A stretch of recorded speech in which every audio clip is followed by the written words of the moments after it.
Pick your method and go.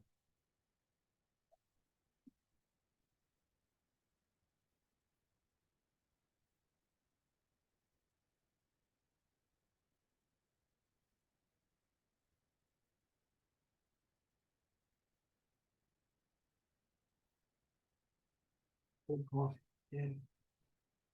2, 3, 4, 5, 6, 7, 8, 9, 10, 11, 12, 13, 14, 15, 16, 18, 19, 20, 21, 22. Ooh, 23 out of 31 we're supposed to have. Who's missing? Anybody tell me?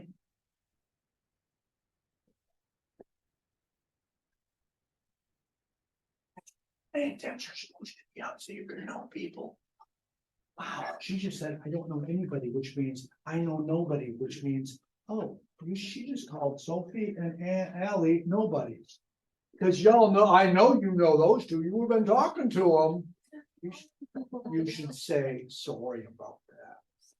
You should go buy them lunch or something. I'm not. I didn't ask you. No. What? You're not rich? I thought all college students were rich. You must be independently wealthy. You're paying me money to stand here and talk to you. Who's got that kind of money to throw around? Financially. Financially, yeah. So living on borrowed. Okay, what's his number here? 24. What's the up number?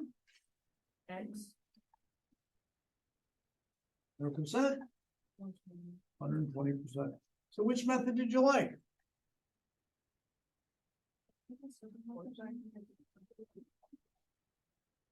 I tried it too.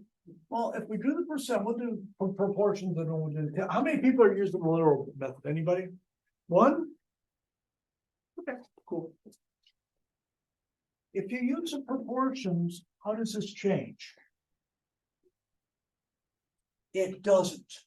You still put the percent over 100 without the percent sign. So what goes over 100? 120. The is number is 24. The of number is now. What can you tell me about X right now without doing any math? This is the other thing I like about proportions. Take a look at the fraction on the right. The top number, how does it compare to the bottom number? 120 is bigger than 100. Or if you like, 100 is smaller than 120. If two fractions are equal, that means the same thing has to be over here. So what can you tell me about X? It better be smaller than 24. If it's not, you've done something. Would that make sense? 24 is 120% of 40.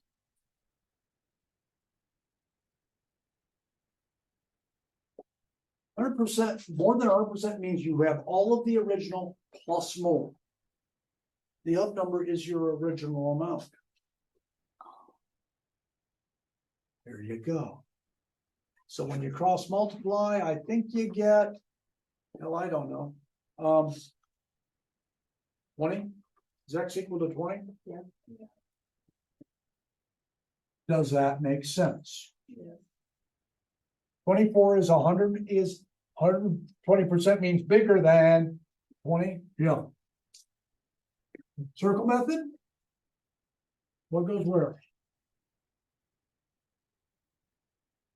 4 on top.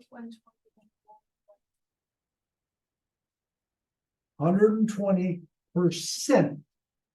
Notice that the only one that we didn't have to use it as a percent is proportions. Everything else, you got to have the percent sign, which means you have to change it to a decimal. And if they're asking for the percent as the answer, you got to switch your decimal back. Another reason I like proportions, I don't have to do that because I've already put it over 100.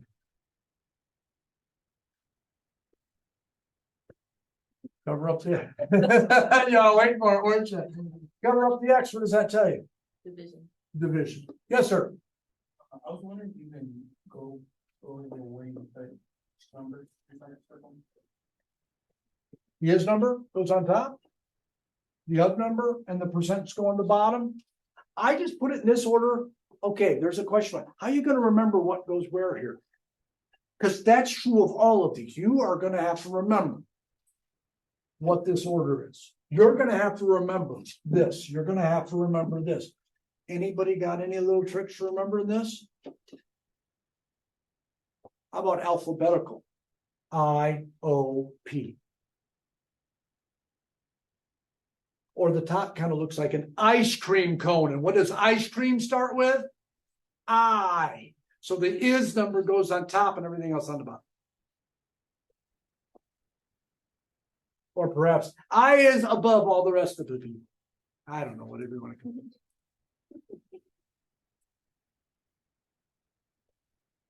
That's going to be your challenge. How are you going to remember what goes where? So you know, numbers, percents bigger than 100 make any difference? Not at all. What is going to make the difference, though? Belinda.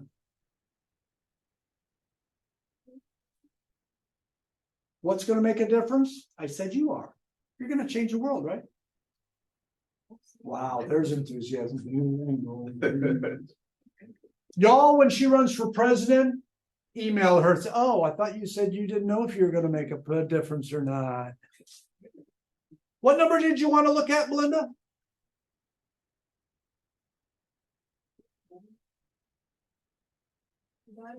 How often do you see this in the real world? This is real world. So how does this go into this? Let's take a look. Number 41. Word questions, the bane of everybody's existence, not because it's your fault, just because that's what they do. Okay. Number 41.